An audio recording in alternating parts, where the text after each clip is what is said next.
Vous écoutez DevCast, le podcast qui vous tient au courant de tous les développements majeurs dans le monde de la technologie.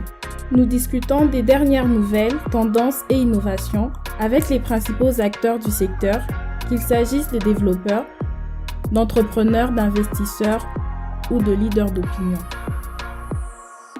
Salut, c'est Bernard NG de DevCast. Avant de commencer le dernier épisode de l'année 2023, je tenais à vous souhaiter des très bonnes fêtes de fin d'année et début d'année. Merci d'avoir été fidèle à ce podcast, de l'avoir écouté épisode après épisode. Pour ce tout dernier épisode de l'année 2023, je reçois Hélène. Vous allez très vite comprendre qui est Hélène. Avec lui, nous allons discuter de développement front-end Creative Front-End, je parle en anglais, vous avez compris, mais aussi du fait qu'il est Awards Young Jury. On va essayer de comprendre comment ça se passe, quelle est la vie d'un front-end développeuse, et à la fin de l'épisode, il partage son expérience, les erreurs qu'il aurait pu éviter. Je vous laisse donc avec cette discussion, la toute dernière de cette année. Bonsoir Lionel, j'espère que tu vas bien, surtout bienvenue dans notre podcast, c'est un honneur pour nous de t'avoir aujourd'hui. Bonsoir Bernard, je vais être aussi j'espère et le plaisir me revient. Super. Alors avec toi, on va discuter un peu de tes activités, de ton expérience, de la création des sites internet intuitifs et réactifs, de ton poste en tant que membre jury de Award, de comment ça se passe, de ta prochaine conférence par exemple à la SyncConf et de tout ça dans l'idée de partager un peu ton expérience en tant que développeur UX UI avec toute la communauté. Mais avant d'aborder les différents sujets, est-ce que tu pourrais te présenter pour ceux qui ne te connaissent pas? D'accord. Alors pour ceux qui ne me connaissent pas, moi c'est Lionel Ngoy. Je suis beaucoup plus connu sous le nom de LN. C'est mon nom des réseaux. Alors je suis développeur front-end et j'ai aussi dans le creative development. Donc tout ce qui est site créatif et consort, il faut aussi ça, mais sinon ce que je fais beaucoup plus au quotidien, c'est le front-end en général et tout ce qui est UI. Et pour une brève présentation, c'est juste ça. Ok. Dis-nous un peu parce que c'est assez rare au fait de tomber sur des personnes qui font du design créatif, surtout lorsqu'il s'agit de vraiment de très beaux designs. J'en connais pas beaucoup. Comment toi tu t'es retrouvé dans cet univers de création des sites web créatifs par exemple? Alors déjà, il faut savoir que dès la base, je suis un grand passionné de dessin. Bon, pas grand, mais depuis tout petit, j'ai toujours fait le dessin. Mais le problème que j'ai eu, c'est que j'étais pas vraiment très fort. En dessin. Je voulais apprendre, mais je vais dire que j'avais pas le talent. Alors, ce qui fait que quand j'ai découvert l'informatique en général, en terminale et tout, après le bac, je me suis rendu compte que le dessin que je connais dans ma passion du dessin là, je peux tourner ça vers l'informatique en ce qu'on appelle le front-end en fait. Et pas seulement le front-end, mais le front-end créatif. Donc c'est un peu de là que vient ma passion pour le design créatif. Peut-être que j'aime la beauté, j'aime tout ce qui est art, j'aime la beauté, si on va dire comme ça. J'aime l'esthétique et c'est cette petite passion-là qui m'a fait me tourner vers cette domaine en fait. Et voir ce niveau, si je vais dire comme ça. Est-ce que tu penses que pour s'intéresser vraiment à cet aspect du création des sites web créatifs, il faudrait quelque part être un artiste? En soi, non. Mais être un artiste serait toujours un plus. Mais la chose que je pense que c'est nécessaire, c'est vouloir découvrir en fait. Avoir l'envie de découvrir. Parce que ne pas juste rester comme ça et dire que bon, je sais faire de beaux designs. Non. Là, tu vas croire que tu fais de beaux designs. En fait, tu fais presque rien. Donc, quand tu vas découvrir, il y a tellement de sites qui nous permettent en fait de découvrir des sites créatifs. Je parle bien évidemment de Award, je parle de Kribble.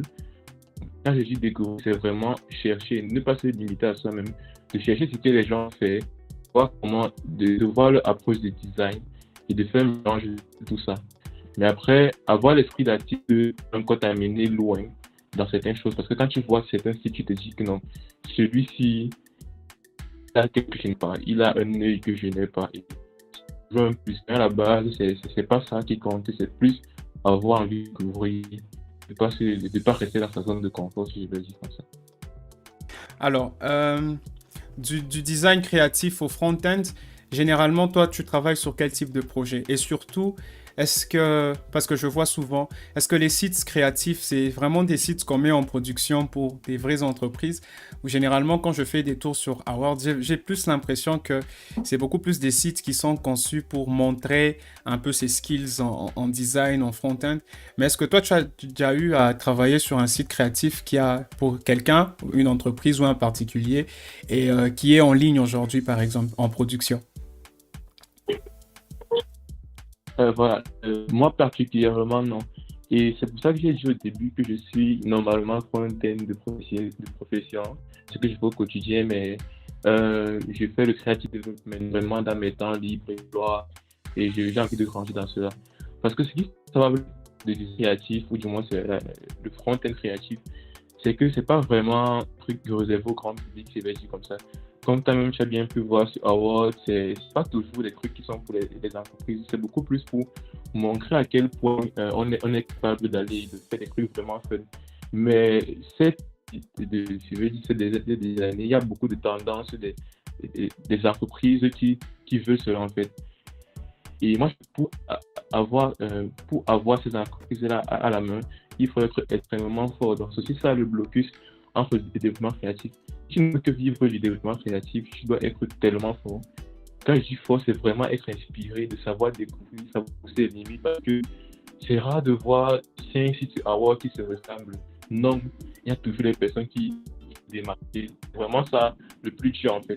Donc, c'est ça qui fait en sorte que c'est rare de voir des personnes qui vivent ça. Du moins, quand tu veux vivre de ça, tu dois être tellement fort. Et là, tu as vraiment des entreprises qui veulent ça. Et ce qui est aussi bien, c'est que ça tourne aussi vers les jeux vidéo. Il y a carrément les jeux vidéo faits en site créatif. Et c'est déjà beaucoup récurrent ces temps-ci, avec Free.js qui augmente et WebGL et tout ça. Donc, pour revenir à la question, moi personnellement, j'ai développé un site d'une entreprise créative, mais c'est possible. Et la chose concrète est qu'il faut être tellement fort et avancé, avoir vraiment un esprit créatif, mais vraiment créatif à tous ces niveaux, quoi. Donc, avoir ne se limite pas juste aussi pour le fun, même comme c'est beaucoup plus ici, c'est pour le fun, mais il y a vraiment des sites pour les entreprises qui demandent des sites créatifs. Et comme je redis encore, la concrète, c'est juste d'avoir un certain niveau de créativité, quoi. Il y a des personnes qui ne connaissent pas ce que c'est que Award. Tu peux nous faire une brève présentation? Ok. En gros, award, comme son nom l'indique, c'est award. Donc, c'est vraiment les awards, comme souvent les awards des meilleurs chanteurs, awards, tout ça. Mais award ici, avec 3W, pour préciser, c'est les awards pour les sites créatifs. Donc, c'est-à-dire, c'est une association ou un groupe qui s'est levé comme ça et on va décider de primer les sites créatifs. Donc, tu peux mettre ton site et là, tu as une évaluation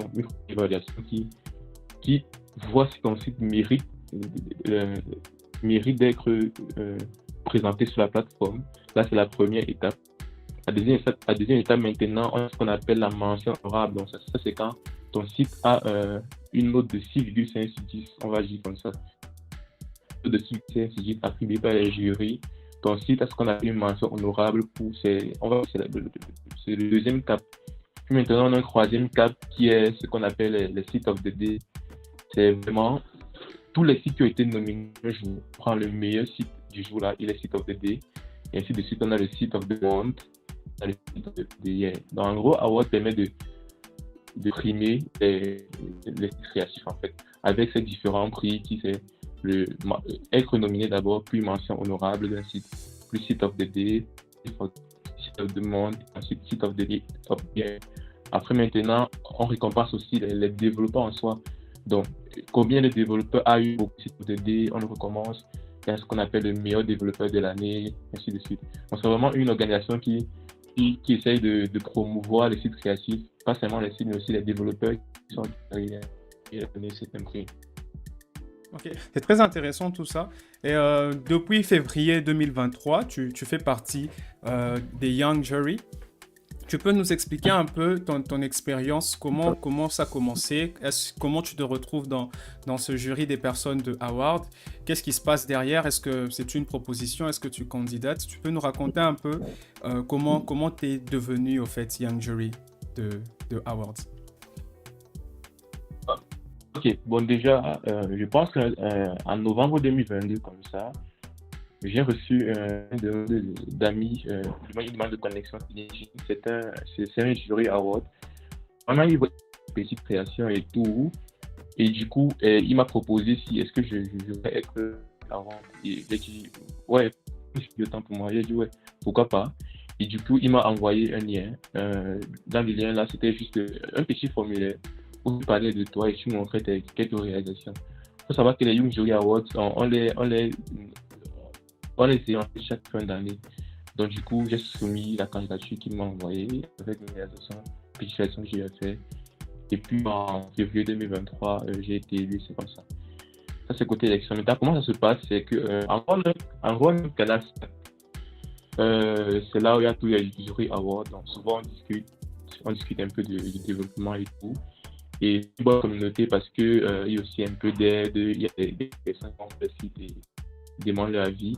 Mais en gros, notre travail au quotidien, c'est de voter, comme j'ai dit, pour les sites awards. Donc, on vote pour les sites en fonction pour voir quel titre ils peuvent avoir.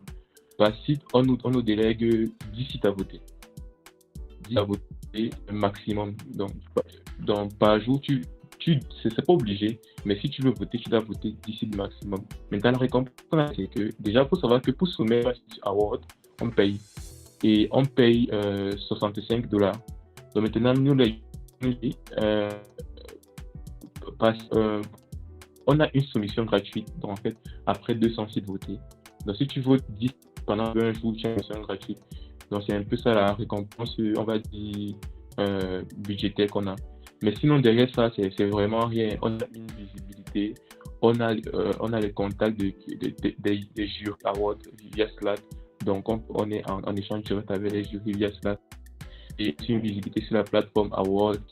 Moi, c'est plus ça que j'aime dans cela, cette visibilité-là, et aussi le fait de pouvoir donner sa vie ainsi. Sinon, après, côté monétisation, je vais dire comme ça, c'est le fait que après un certain nombre de votes, on a droit à une soumission gratuite sur la plateforme Award. Ok, donc en gros, généralement, j'ai beaucoup remarqué que dans le monde de la technologie, dans les communautés, dans l'open source et tout ce qui va avec, les organisations, généralement, c'est du bénévolat.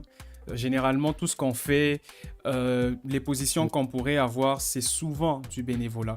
Par exemple, j'étais moi-même lead d'un Google Developer Group. C'est généralement du bénévolat. Et donc, comment tu évalues cette expérience depuis que tu as commencé? Est-ce que ça se passe bien pour toi? Est-ce que c'est assez challengeant de noter le travail de quelqu'un d'autre? Parce que parfois, c'est pas évident, tu vois.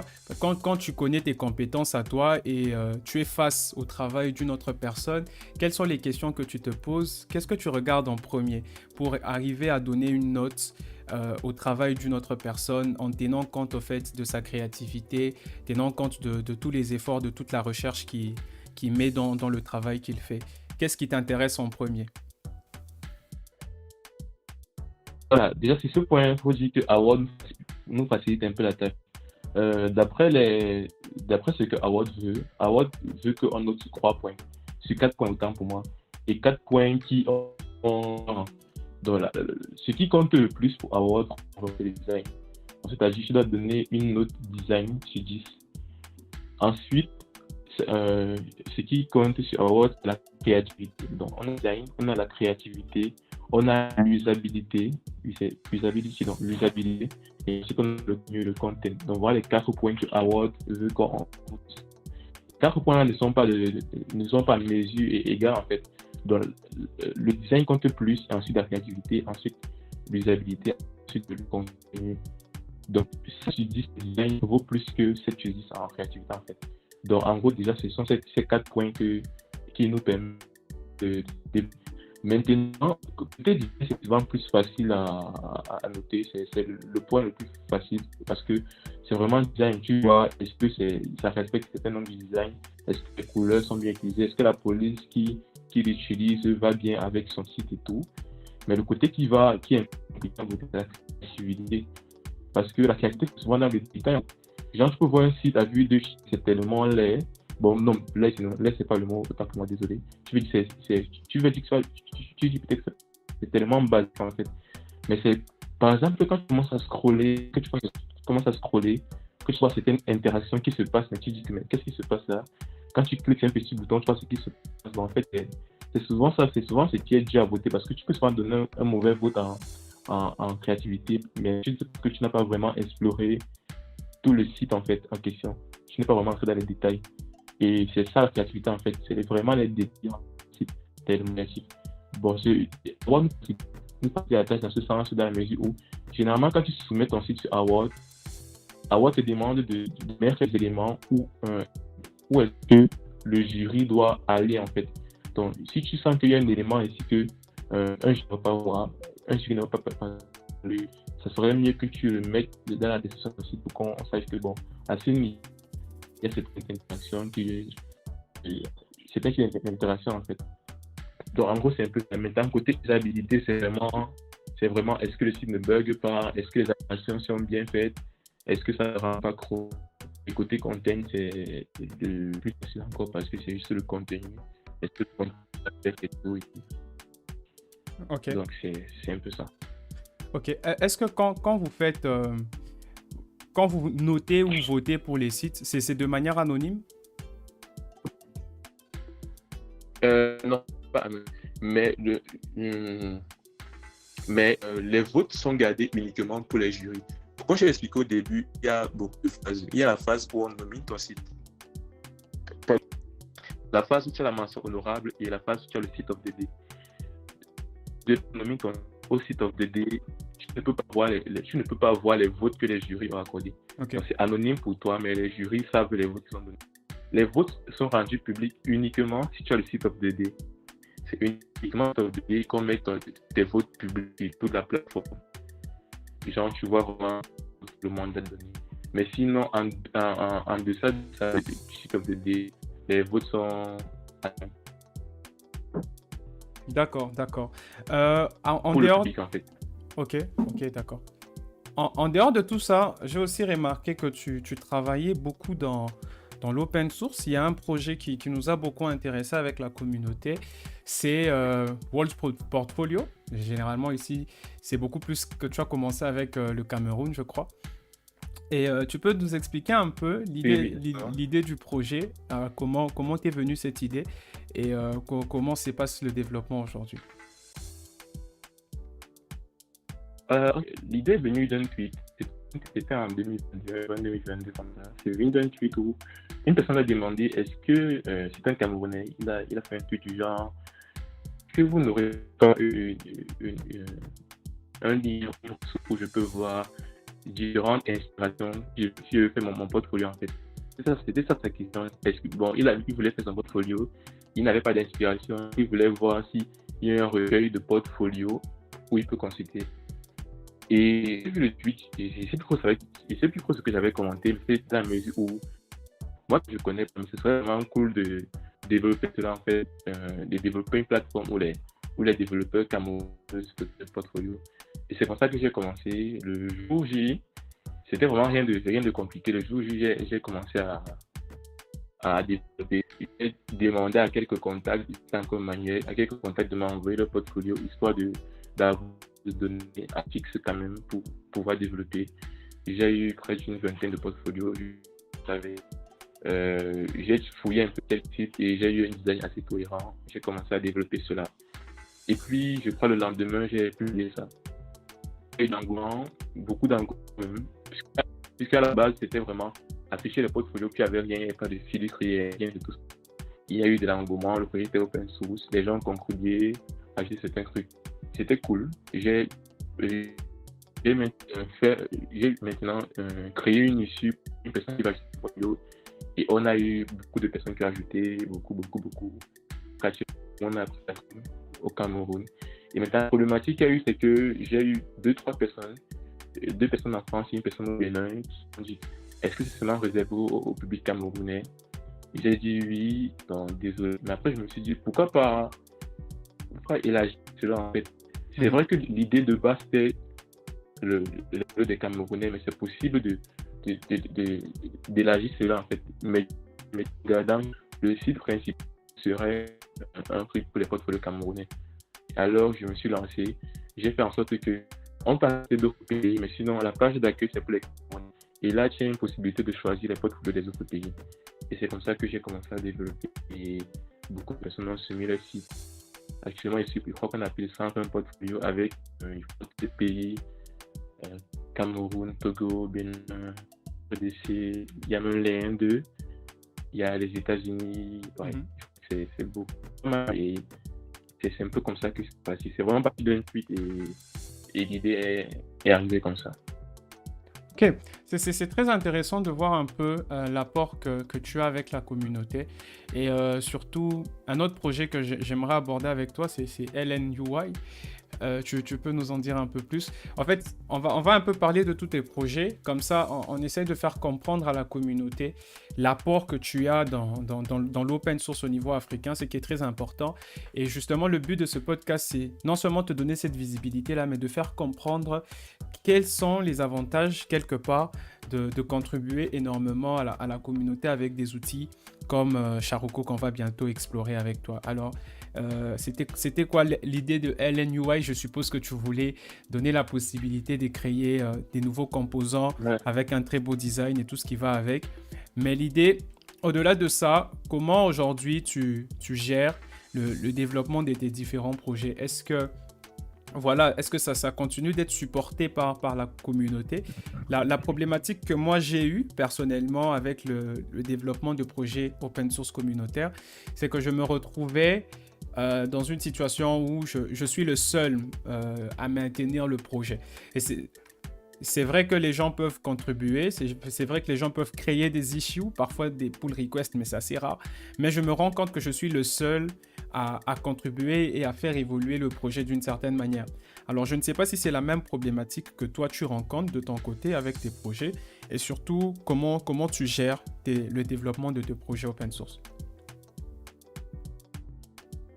Ok, bon, déjà, si on parle de LNY, c'est le cas typique de la problématique dont tu parles parce que l'histoire de LNY, c'est très simple, c'est que depuis je crois que c'est depuis 2021, je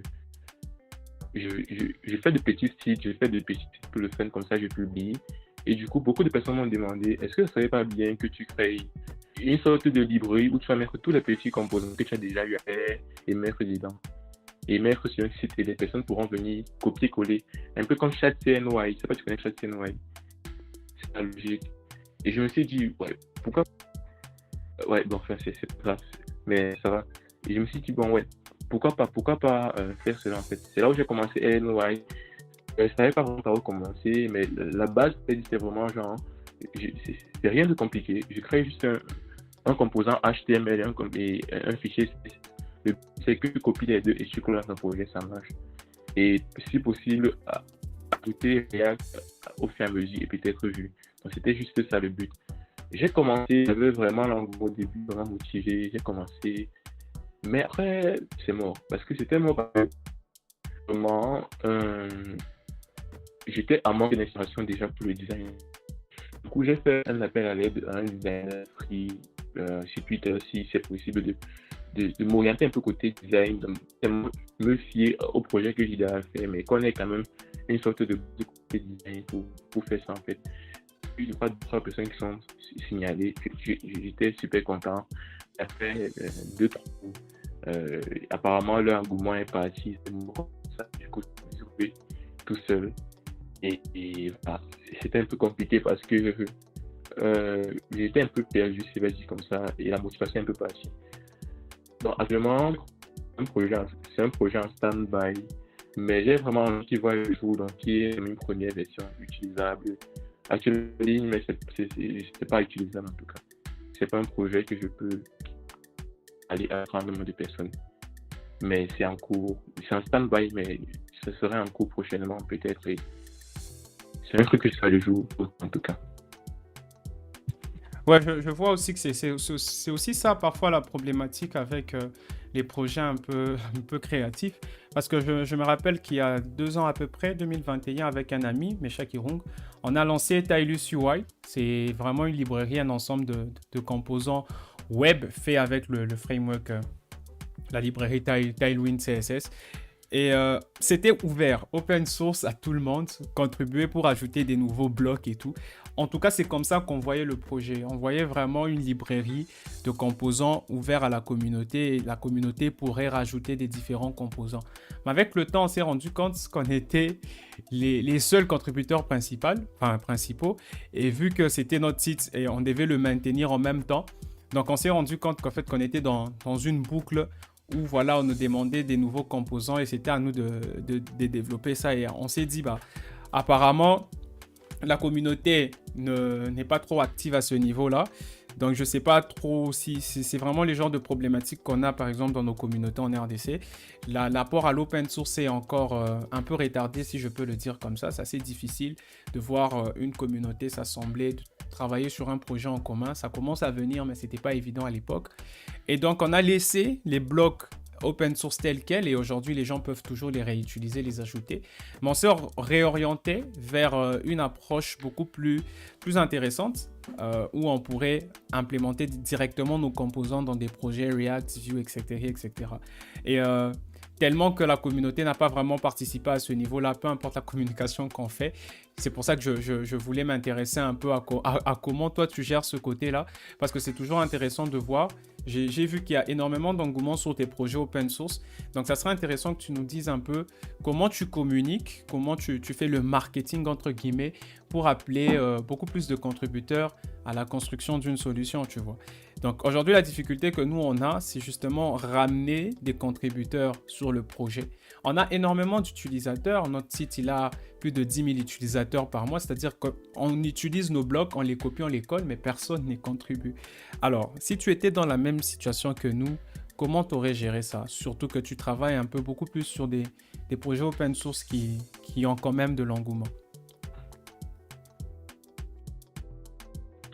Ok, là, c'est pour une contribution. Honnêtement, c'est vraiment difficile parce que faut savoir que les gens, nous, tout ça,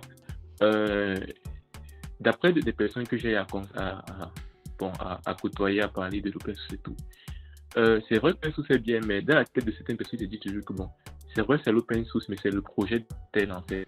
Donc genre, je vais par exemple LNUI, je demande pas à mon ami de venir contribuer, il va dire que oui c'est bien, mais après dans sa tête il dit toujours que bon, après ton projet, c'est toi qui gagnes en fait.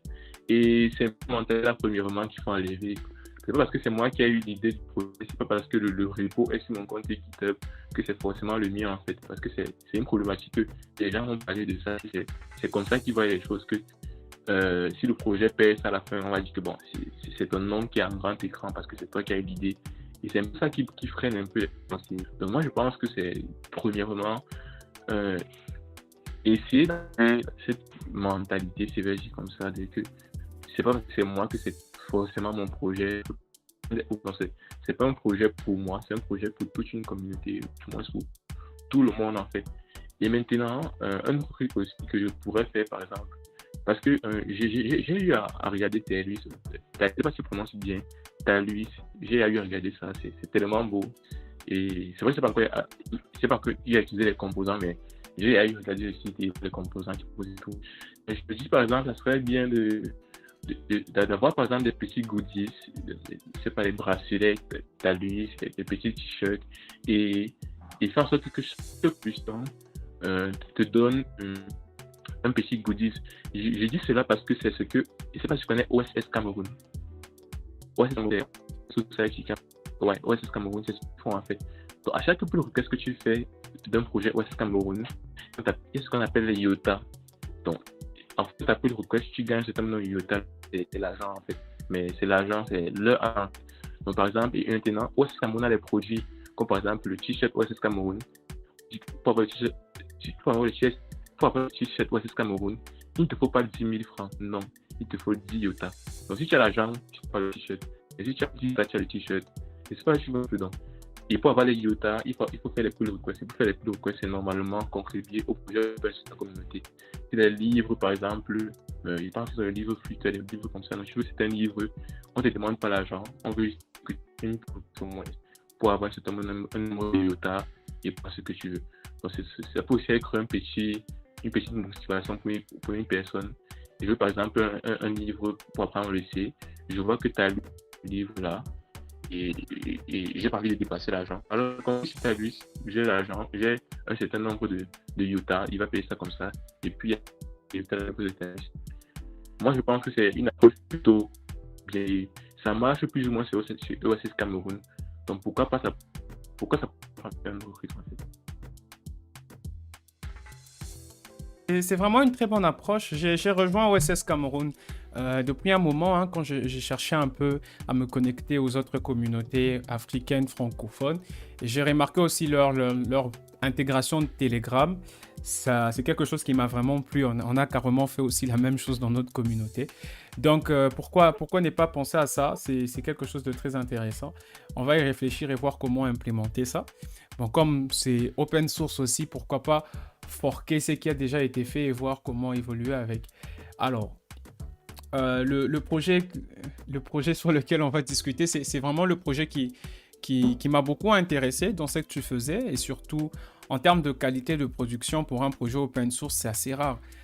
Les projets open source ont généralement la mauvaise réputation d'avoir un mauvais design. Donc, quand je vois un peu la majorité de projets, des applications, bon, moi je suis sur Linux, quand je vois un peu la majorité d'applications open source qu'on utilise, le design c'est vraiment on dirait qu'il n'y a pas d'effort fourni dans ça. Alors, le dernier projet sur lequel je voudrais qu'on discute un peu et que tu me parles un peu de ta vision derrière et comment ça évolue, c'est Charuko, j'espère que je prononce bien.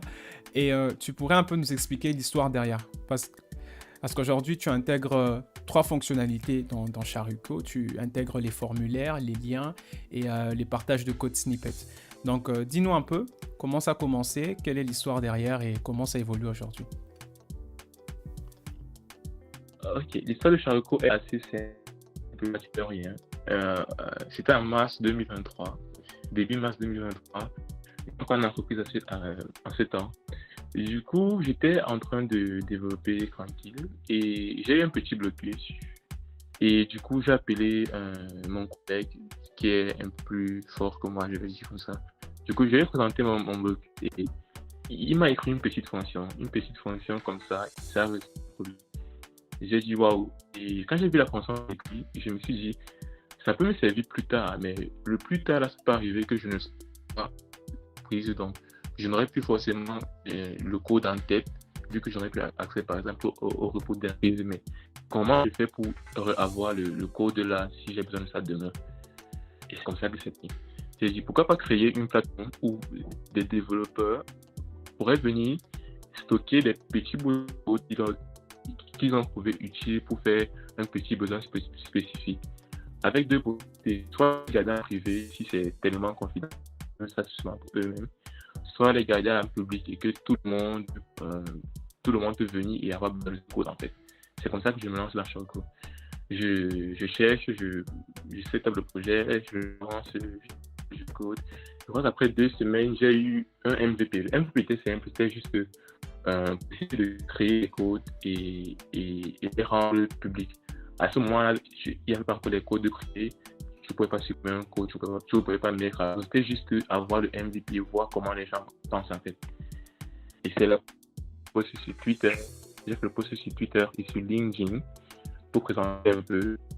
Et sur LinkedIn, j'ai pas eu trop de motivation, mais sur Twitter, par contre, aussi, j'ai eu beaucoup de personnes qui m'ont dit que voici une idée super. Il y a les issues qui ont été créées. Il y a beaucoup de choses, beaucoup de propositions et tout. Et juste une parenthèse, il y a aussi le même problème qu'il y avait les issues, mais il y avait personne pour résoudre. Donc, du coup, j'étais le seul sur le projet. Et voilà, j'ai commencé à grandir. Possibilité de supprimer un code, de mettre un code. J'ai fait comme ça, possibilité de mettre à jour le code. C'est parti. J'ai fait les posts, encore plus d'arguments. J'ai eu des posts écrits. J'ai la possibilité de commenter un code, donc faire une revue de code. J'ai ajouté cela. Possibilité de mettre un code dessus, de voir la prévue de son code sur Stack. Je sais pas si c'est Stack, c'est l'équivalent de code pen, de code sandbox, donc genre les exécuter en ligne là. J'ai fait là. J'ai fait tout cela et il y a eu vraiment beaucoup d'engouement. C'était vraiment fun en fait. Et puis un jour, je me suis dit, euh, comment est-ce que je peux pousser le bouchon loin en fait? Comment je peux améliorer la plateforme? J'ai dit que, ok, le but de la plateforme, c'est de stocker les codes en ligne. Pourquoi se limiter au code? Et je me suis dit, pourquoi créer un espace où les personnes pourront plutôt stocker les liens? Parce que là, je me dis que je vois un lien sur Twitter, par exemple, de n'importe quoi, et je me dis, j'ai envie de garder le lien, ça plus j'aurai besoin de ça plus tard, à créer une autre section avec un truc vraiment simple. Juste stocker les liens. Il y avait aussi deux possibilités, mettre un public pour tout le monde ou le garder pour son espace dans son dashboard en fait. Et j'ai créé ce truc-là. J'ai fait des posts et j'ai aussi beaucoup de retours positifs.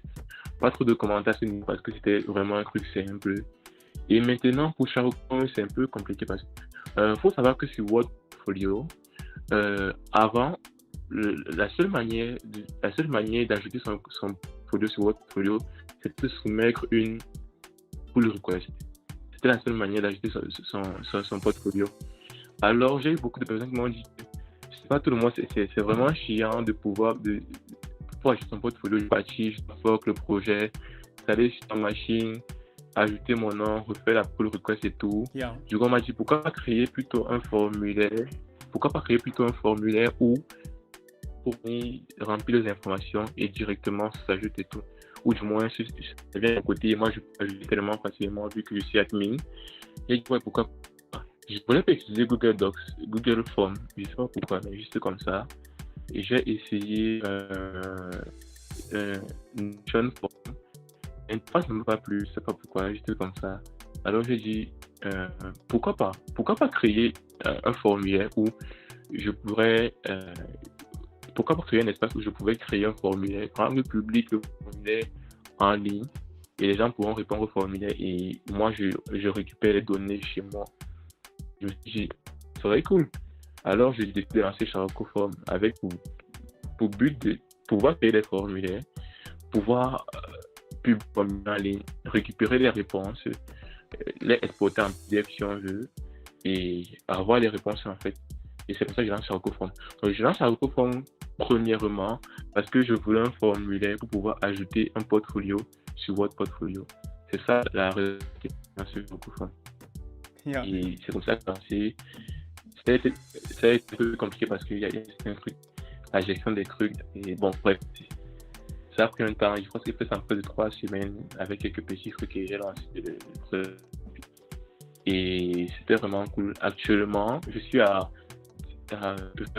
26 personnes qui ont utilisé Charocoform pour soumettre leur portfolio depuis Wordfolio et c'est déjà pas mal pour un début quoi. Yeah, exactement.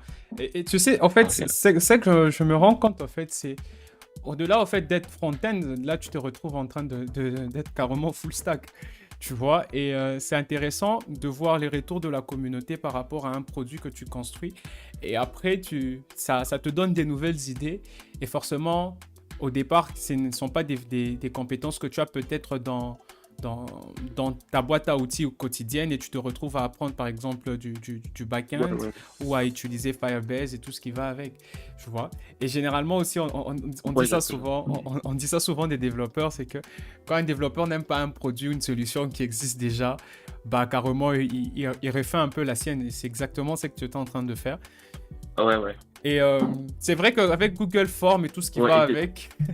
c'est le design n'est pas généralement très beau et c'est aussi ça qui m'a intéressé dans ton projet parce que j'avais vu c'était open source, je me disais mais ça c'est intéressant, je pourrais essayer de modifier les designs du formulaire, rendre le formulaire beaucoup plus interactif par exemple pour avoir beaucoup plus de retours et quand j'ai créé mon compte et j'ai vu un peu ce qu'il y avait, je vois que jusque là c'est assez basique, il y a les liens, les emails et tout ce qui sont en train de venir.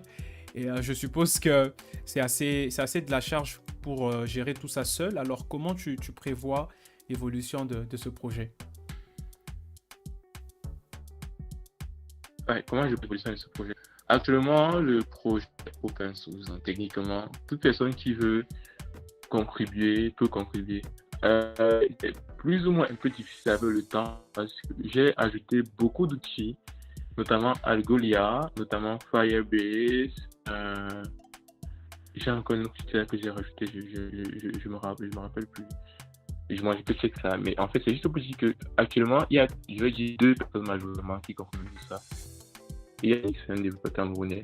Actuellement, si une personne veut vraiment contribuer dessus, il peut me voir et on va essayer de setup un environnement. Parce que le projet processus est en local. Je dois te donner l'accès pour les services que j'utilise, notamment Algolia pour faire la recherche, je vais te donner certains environnements que je peux par exemple mettre ça open source totalement pour les personnes qui veulent juste avoir leur projet dans la même machine comme ça sans vraiment contribuer. Donc en gros c'est un peu ça. Et ce que je travaille actuellement dessus, c'est vraiment l'ajout des checkbox, l'ajout des choix multiples sur Charoko que je fais actuellement. Et pour revenir à ta question que tu as eu avant, c'est vraiment ça. Si je me basais sur mes compétences que j'avais en mars 2023, je ne devais jamais développer Charoko. Charoko m'a appris vraiment beaucoup de choses que je ne connaissais pas avant. Ça m'a fait découvrir beaucoup de trucs, beaucoup d'outils dans les data frameworks et tout. C'est aussi ça qui est fait dans l'open source, c'est que tu sais, ça te permet vraiment d'élargir tes compétences et de découvrir à beaucoup d'autres trucs. Exactement. Alors, dis-moi un peu comme tu rajoutes un peu des outils, tu utilises Firebase, tu utilises un peu Algolia, qui sont des outils pay as you go. Qu'est-ce qui se passe si, je ne sais pas, peut-être au travers de ce podcast, tu reçois 1 million d'utilisateurs qui utilisent ton application. Comment tu comptes financer, en fait? Est-ce que tu as pensé à ça? Comment tu financeras, au fait, les coûts que ça pourrait engendrer? Ouais, c'est vrai qu'actuellement, je n'ai pas de coûts. Actuellement, c'est tout tranquille. Mais si c'est vraiment tout.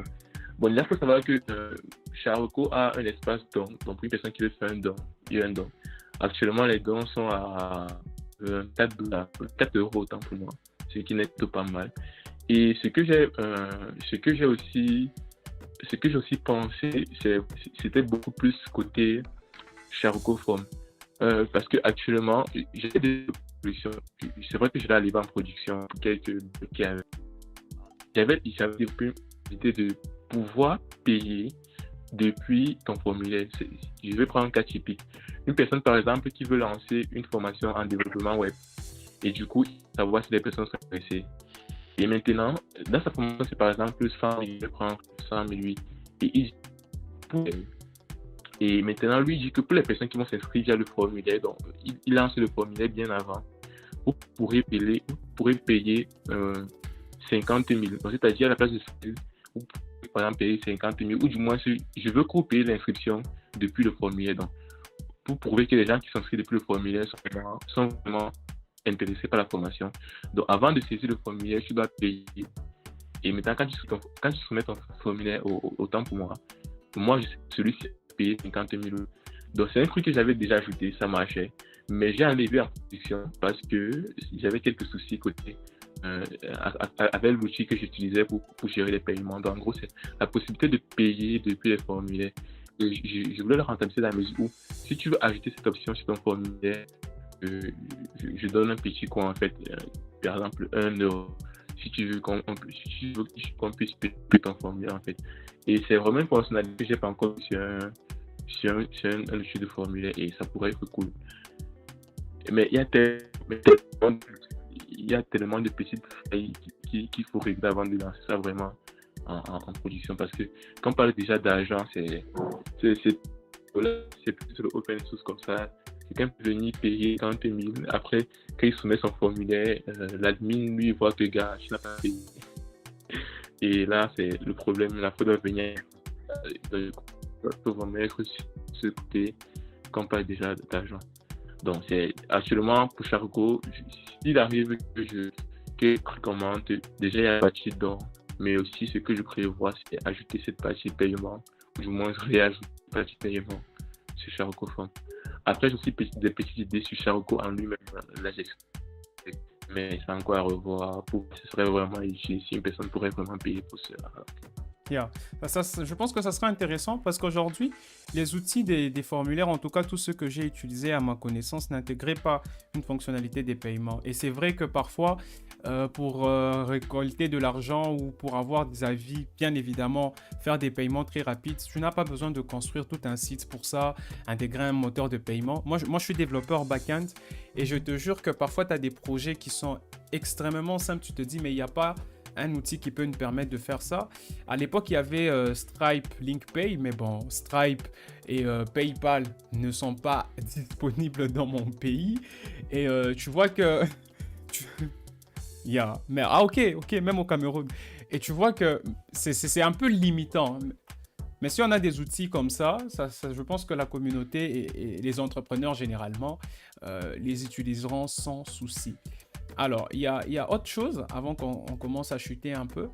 C'est qu'aujourd'hui, si tu devais recommencer à apprendre un peu tout ce qui est développement front-end, ou si tu devais conseiller quelqu'un, quel serait ton conseil pour un développeur qui voudrait devenir front-end? Par quoi doit-il commencer? Comment doit-il s'y prendre? Quelles sont les erreurs qu'il doit éviter? Ok. Déjà, ce qu'il veut commencer à dire, c'est que un front-end n'est peut-être pas forcément être bon en design. Mais un front-end qui est bon en design, ou du moins si elle le sens du design, ce serait toujours mieux qu'un front-end qui n'a pas le sens du design. Là, c'est juste une parenthèse, elle va arriver là. Donc, maintenant, pour une personne qui veut être front-end, si tu veux faire une sorte de roadmap, en fait, c'est premièrement apprendre HTML, CSS. Ça, c'est vraiment les bases, vraiment les bases. Et ce que je vais dire, c'est que ne pas sauter le CSS et aller sur Bootstrap ou Tailwind directement. D'ailleurs, que si je devrais faire un choix entre Bootstrap et Tailwind, c'est Tailwind. Mais c'est vraiment mon avis, je n'en veux pas ceux qui utilisent Bootstrap. Et aussi que pour faire Tailwind, en fait, je me dis, d'après mon expérience, c'est que si tu connais le CSS, en soi, tu n'auras plus de surprise avec Tailwind. Tu devras juste apprendre que si je dois faire ça en Tailwind, je fais juste ça.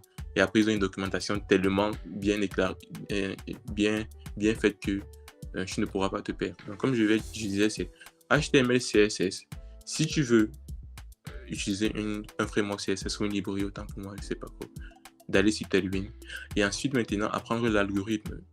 Parce que l'algorithme, c'est la base de la programmation. On ne peut pas échapper à l'algorithme. Quand je dis l'algorithme, ce n'est pas forcément JavaScript ou quoi que ce soit, mais c'est vraiment l'algorithme. Savoir que quand j'ai un problème comme ça, je dois essayer de découper en petits sous-problèmes pour faire ceci et ceci. Et maintenant, se lancer dans JavaScript. Et l'étape de JavaScript est une étape que les gens pensent toujours que bon, certains essaient de négliger, certains sautent, certains croient que ce n'est pas nécessaire, mais qui dit apprendre JavaScript, c'est vraiment apprendre JavaScript. Pas juste les boucles fonctions et tu dis que bon, je suis bon. Non. Vraiment apprendre JavaScript. Vraiment. Se donner du temps sur JavaScript. Faire un petit truc, des petits jeux, comme on fait sur le Morpion, un truc du genre. Un petit jeu, ou un petit projet, en tout cas, une to-do list même. Ça peut faire l'affaire. Et maintenant, se lancer dans un framework. Moi, personnellement, je fais React Next, Vue. Si je devais faire un choix, si je devais conseiller quelqu'un, c'est React. React, pourquoi React? Parce que React, c'est le plus utilisé actuellement. React, c'est une grande communauté. Je ne peux pas avoir un problème actuellement sur React que 10 000 personnes n'ont pas encore rencontré le problème là. Et c'est ça qui fait la puissance d'un framework en fait. Parce que tu sais que quel que soit le problème que j'ai, surtout quand tu es junior, au moins ces 10 000 personnes ont rencontré le problème là. Donc du coup, tu auras la solution à ton problème. C'est peut-être quand tu es déjà à un certain niveau de seniorité que les problèmes deviennent un peu complexes, mais vraiment au début, quand tu vas apprendre, il y aura vraiment, je peux dire avec sûreté que dans tes débuts, il n'y aura aucun problème que personne n'a encore rencontré, ça c'est sûr. Parce que le langage est tellement utilisé, il y a une grande communauté derrière, il y a beaucoup de personnes qui l'utilisent, donc c'est ça qui fait que tu ne pourras pas facilement te perdre. Après, il y a aussi Svelte que j'ai eu à faire un temps, qui est facile à utiliser, qui n'a pas une très grande communauté, même comme ça grandit, mais s'il faut faire un choix là, c'est vraiment React. Et après, si tu te sens déjà intermédiaire, c'est seulement React, tu peux à ton libre choix découvrir d'autres frameworks. Et la particularité, c'est que si tu as déjà une base à un framework JavaScript, Donc, si tu as déjà une base, que ce soit en Vue, en React ou en n'importe quoi, apprendre un autre framework, ça ne sera plus rien parce que tu as déjà la base du framework. Tu sais là comment on va dire un framework fonctionne. Donc, quand tu vas toucher un autre framework, tu vas juste apprendre les méthodes que le framework utilise là. À la place du useState en React, en Vue, c'est par exemple la ref. Donc, autant de choses. Donc, tu n'auras plus à apprendre tout le fonctionnement d'un framework, mais juste changer les mots-clés de chaque framework à un autre. Donc, c'est ça que quand tu commences sur un framework, ton premier framework, essaie de vraiment de le comprendre bien, de l'apprendre bien.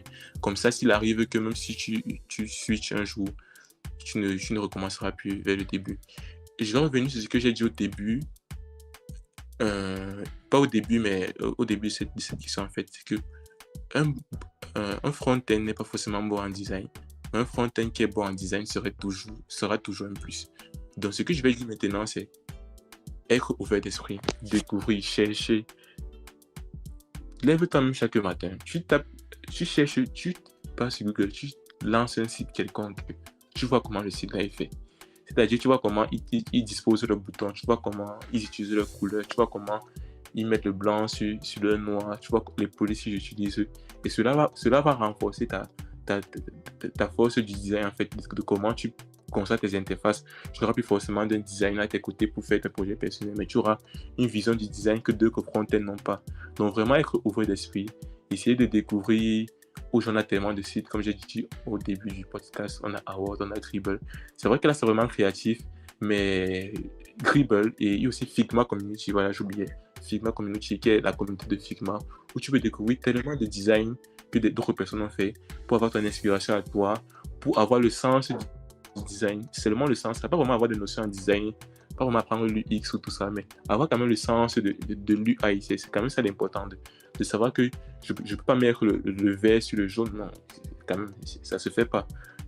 Et tu sais quand même que si je dois mettre le blanc, c'est par exemple le violet qui va, et tout ça. Et c'est pour ça que j'ai dit d'apprendre Tailwind, parce que si tu fais beaucoup Tailwind, tu vas te rendre compte que Tailwind en soi, c'est pas juste un framework CSS. Tailwind, c'est un design système. Tailwind offre des couleurs qu'ils ont étudiées. Les couleurs que Tailwind propose, ce ne sont pas les couleurs qu'ils ont pris au hasard. Ce sont vraiment des designers qui se sont assis. Ils ont dit que le slate 106 et le slate 206 sont une cohérence. Le sky blue qu'ils utilisaient là, c'est pas au hasard. Donc, si tu as déjà cette familiarité avec Tailwind là, tu auras un sens de design déjà plus ou moins bien, parce que c'est tout un design système derrière Tailwind. C'est une manière d'écrire que, même si tu n'es pas forcément bon en design, en écrivant Tailwind par exemple, ton design sera plus ou moins pas mal qu'une personne qui fait du CSS natif. Donc c'est juste pour dire qu'il faut découvrir vraiment pour avoir le sens du design. Et c'est ça qui va te faire te démarquer de d'autres front-end. Et pour aller plus loin, c'est découvrir encore plus maintenant du côté créatif. Mais là, c'est vraiment un choix personnel. Est-ce que tu veux être créatif ou pas? Si c'est pas le cas, c'est pas grave. Si tu veux, tu peux encore aller plus loin. Découvrir de nouveaux trucs, des petites animations fun et tout ça. Ouais, exactement. Alors, s'il faut revenir un peu sur tout ce que tu dis, quelles sont, toi, les erreurs que tu as faites, commises en début d'apprentissage, que tu aurais voulu vraiment éviter? Si tu peux nous dire, comme ça pourrait éviter à un développeur qui nous écoute. Ok, là, je vais partir vraiment au début de ma carrière. Je ne sais pas si c'est une carrière, mais on va dire comme ça. Faut savoir que je n'ai pas commencé par le front-end directement. J'ai commencé à apprendre Python. J'ai fait Python pendant un bon bout de temps, quand même 6 mois ou plus. Un bon bout de temps quand même. J'ai fait Tkinter, les librairies Python. Et ce que je suis en train de vouloir dire, c'est que alors, quand tu peux te lancer dans le développement, je ne vais pas dire seulement front-end, mais dans le développement en général, ça serait bien de te rapprocher des personnes qui sont déjà dans le développement, de ne pas rester seul. C'est vrai qu'aujourd'hui, on a YouTube qui éclaircit déjà Internet, donc c'est tellement facile, mais essayer de découvrir, de te rapprocher des personnes pour savoir ce que tu veux réellement faire. Parce que moi, je ne savais pas réellement ce que je voulais faire. C'est que je n'aurais jamais appris Python, parce que honnêtement, actuellement, ça ne me sert pas à grand chose. Le temps que j'ai pris pour apprendre Python là, je pourrais par exemple apprendre JavaScript. Donc c'est juste pour dire que dans tes débuts, essaie de voir ce que tu veux réellement faire, de rencontrer des personnes, tu causes avec eux Est-ce que tu veux faire le game development? Est-ce que tu veux être back-end? Est-ce que tu veux faire l'IA? Est-ce que tu veux faire le front-end ou le back-end? C'est déjà par là que ça commence. Parce que si c'est pas ça, ça te rend à perdre par exemple 1 an à faire du Python. Après, tu te rends compte qu'après, en réalité, c'était plutôt le front-end que je voulais faire. En soi, tu n'as pas perdu parce que le Python, c'est toujours un langage de programmation, c'est toujours un plus. Mais tu aurais pu concentrer le temps de Python là en un truc qui pourrait mieux t'avancer dans ce que tu voulais vraiment faire, qui est le front-end en fait. Donc pour moi, c'est vraiment le point. Pour moi, c'est vraiment le point phare. Dans les débuts, est-ce que tu veux vraiment faire le front-end? C'est d'abord là ça la question que je vais te poser. Qu'est-ce que tu veux réellement faire? Et dès que tu as déjà ça, les roadmaps sur Internet, il y en a tellement. Mais c'est toujours mieux d'avoir une personne en face, pas seulement les vidéos YouTube, une personne qui est dans le domaine que tu peux échanger avec lui, que ce soit par appel ou bien en présentiel, pour qu'il t'explique mieux certains domaines. Parce que tu peux croire que tu veux faire le front-end, mais alors que c'était plutôt le back que tu voulais faire et tout, donc mieux s'éclairer quoi. Pour moi, c'est vraiment le point phare. Exactement. C'est que tu dis, c'est typique du débutant, parce que les débutants, généralement, ils se lancent dans énormément des choses en même temps, et c'est généralement une perte de temps énorme, parce que je me rappelle que moi aussi, j'ai commencé par du Python, et en vrai, c'était pas vraiment ce que je voulais, mais ça m'a quand même donné une très bonne base, même si aujourd'hui, j'utilise Python. Mais voilà. Donc, en gros, je pense que c'est très important de mentionner ça. Généralement, les débutants sautent un peu sur tout. Quand il y a React qui fait du bruit, ils sont sur React. Quand il y a Angular qui fait du bruit, ils sont sur Angular. Et énormément d'utilisation de technologie en désordre pendant un long moment avant d'acquérir une certaine maturité dans ce qu'il veut faire. Alors, il y a un designer front-end, bon, je peux l'appeler un développeur front-end que je suis souvent, et je suis très sûr que tu le connais, c'est Benjamin Code. Je crois que tu connais Benjamin Code, évidemment. Ouais. Alors, Benjamin Code était d'abord front-end, et après un certain moment, en suivant ses vidéos, il avait décidé de devenir créatif, donc de faire du développement créatif exactement. Alors, toi aussi, tu es dans ton temps libre auteur, tu fais des articles, tu crées des vidéos et tu écoutes de la musique comme tu le dis toi-même. Alors, comment tu arrives à gérer, à créer cet équilibre entre toute cette passion de l'informatique et la création des vidéos, la création et tout ça? Comment tu gères ton temps? Comment ça se passe de ton côté? Je vais d'abord prendre le cas des vidéos. Il faut savoir que les vidéos YouTube que je fais, c'est pas un truc que je programme. Ça, c'est pas vraiment un programme. C'est plus dans la mesure où je suis en train de travailler et je fais un petit truc que je me rends compte que bon, c'est un truc assez intéressant. C'est un truc qui peut aider certaines personnes. Alors je me dis, je vais faire une vidéo sur ça. Et c'est généralement dans la plupart des cas comme ça que je fais des vidéos. Et je me lance le même jour, j'essaie de commencer la vidéo et c'est comme ça. Donc déjà les vidéos sur YouTube, c'est pas vraiment un truc que je planifie, c'est vraiment un truc qui vient dans la mesure où je suis en train de travailler. Je me rends compte que ce que je fais peut être utile et que je peux bien expliquer. C'est surtout ça. Parce qu'il y a beaucoup de trucs que je fais ici qui peuvent être utiles, mais expliquer ça pour que d'autres personnes comprennent, c'est pas évident. Mais quand je me rends compte que je peux bien expliquer cela, alors je décide de faire une vidéo et généralement je fais ça spontanément pour ne pas perdre l'envie de le faire. Ou moi je commence à écrire même seulement ou à faire même la miniature.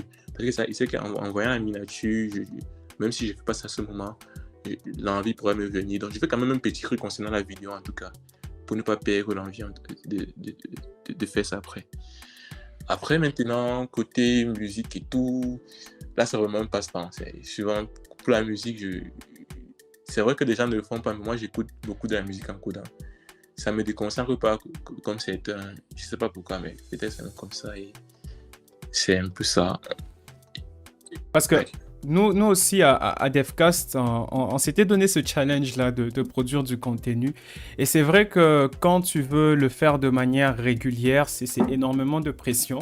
L'idée du podcast, c'était d'avoir un podcast chaque semaine, arriver à rencontrer des nouvelles personnes chaque semaine, échanger chaque semaine. Et très vite, avec le temps, on s'est vraiment rendu compte que c'était pas possible parce que voilà, ce n'est pas comme si on ne faisait que le podcast. Là, ça serait totalement différent. C'est-à-dire que toute l'équipe travaille parfois sur des projets perso. Moi, par exemple, je suis consultant d'entreprise. Donc, s'organiser à la création de contenu, ça n'a pas toujours été facile, tu vois. Et là, aujourd'hui, on essaye d'avoir un podcast à peu près toutes les 2 semaines. C'est un rythme qu'on arrive à tenir. C'est un rythme qui nous donne beaucoup plus de flexibilité. Mais c'est vrai qu'en tant que créateur de contenu, c'est pas toujours évident d'avoir un rythme régulier de publication, de création, surtout si ce n'est pas uniquement ce que nous faisons. Donc, en gros, En gros, c'est un peu de tout ça qu'on voulait discuter avec toi aujourd'hui. Et c'est très intéressant de voir comment tu travailles sur tes projets, comment tu évolues dans ce sens-là. Et enfin, en parcourant LinkedIn, bien évidemment, je me suis rendu compte que tu participais à l'AsyncConf. L'AsyncConf, c'est quand même l'une de conférences aujourd'hui qui commence à prendre beaucoup plus d'ampleur avec Graven. Alors, dis-nous un peu comment ça s'est passé, l'aventure derrière tout ça. Tu as soumis ton talk, tu as été retenu et comment tu te prépares par rapport à ça et quels sont les retours d'expérience que tu peux nous faire dessus? Voilà. Déjà pour la SyncConf, il faut savoir que cette année, c'est pas ma première édition de participer. J'ai participé l'année passée.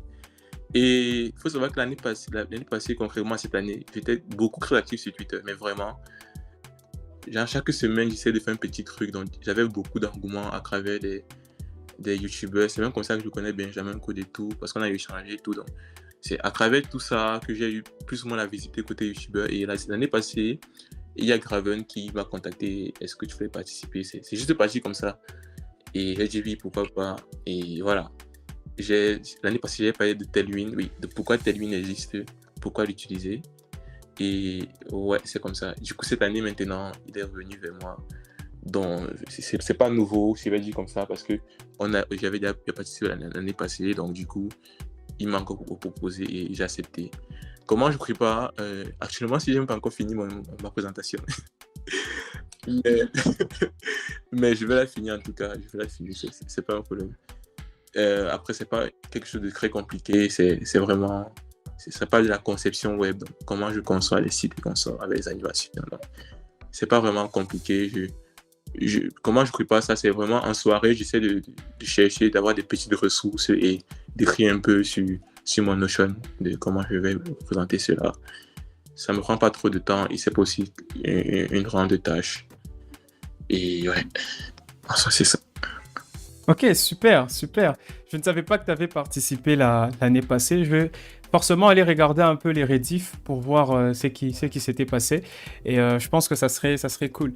Alors, Lionel, c'était vraiment un plaisir de t'avoir dans notre podcast. Je ne sais pas si tu as un mot de la fin, une communication, une annonce à faire ou une conclusion de tout ce qu'on a partagé aujourd'hui.